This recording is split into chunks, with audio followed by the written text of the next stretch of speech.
and welcome back to Girl Talk. We are having a fabulous time here, surrounded by flowers, glorious birds chirping, sunshine, the works. Doesn't get better than this. No, it's pretty relaxing. It's pretty nice. It's a great place to have a show. So it is. We'll talk to them shortly, but first, I'm so excited and pleased and honored to introduce our next guest. This is Miss Erin Rizika Tronson. She is the head of school at Woodland Montessori and also my beloved sister. So thank you for being here today. I love that. So pleased to have her join us. I have so many questions. Myself and my children have come through Woodland Montessori, so I could speak highly of it, but I'll let the lady to my left here tell you all about it. But firstly, I just want you to give us, thank you for being here. My pleasure. Just give us a summary of the philosophy behind Montessori and how is it different from traditional education? Okay. Great question. Big question. Big question too.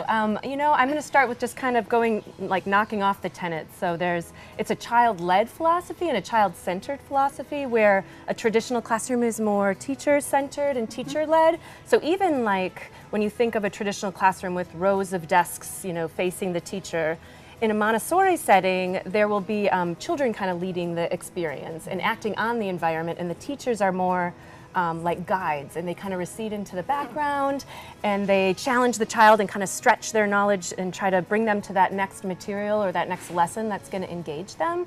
But they're really looking to the child to lead the experience. So I think that's the main thing. There are other things to it, like, you know, mixed age classrooms and, you know, natural environments and deep respect for the child and trusting the child. Lots of independence, so you'll see them doing like cooking and cleaning up after themselves and washing the windows and watering the plants, and so like this real empowerment and like a huge support of their independence and all that they can do. So I think that's wonderful. Yeah, that's it in a nutshell. Yeah. I feel like Montessori schools are kind of growing in popularity and more people are learning about them. Yes. But what makes Woodland, the school that you lead at, so special? Oh, Woodland's so special. I mean, it really is. It's been there since the 70s. It's not, you know, it's special because it's Montessori, but it's also special because it's just a loved place in Madison. It has teachers that teach there that actually went there as children themselves. Oh, that's pretty cool. I know, it's so sweet. And it has teachers that have been working there for decades. I mean, I'll have worked there for 20 years next month. Congratulations! And, yeah, actually in August. And I'm not the one that's been there the longest. So it just has this incredible staff longevity.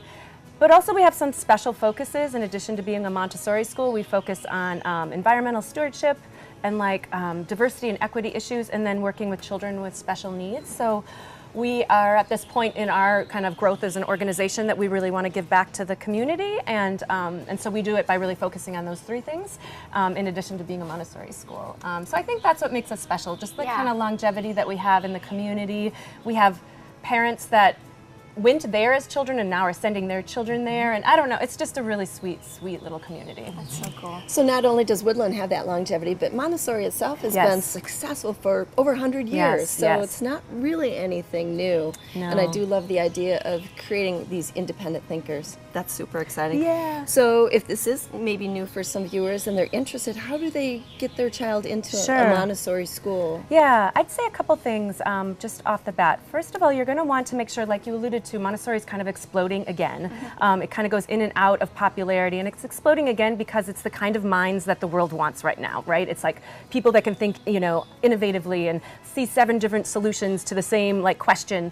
So, so you want to make sure it's an authentic Montessori school, and to do that, it needs to be either AMS, AMI, or MACT accredited. So I'm just going to start there. Oh, that's good to know. Yeah, because they make sure we have been credentialed as teachers, and I hold a Montessori credential. Sorry, I keep tapping my speaker. I hold a Montessori credential, and I also have a master's degree, and honestly, they are similar amounts of work. So it's important to make sure that the teachers have actually been credentialed. But then make sure your school has a doesn't have a waiting list. Like our school has a pretty long waiting list, and Montessori schools tend to have a waiting list. So.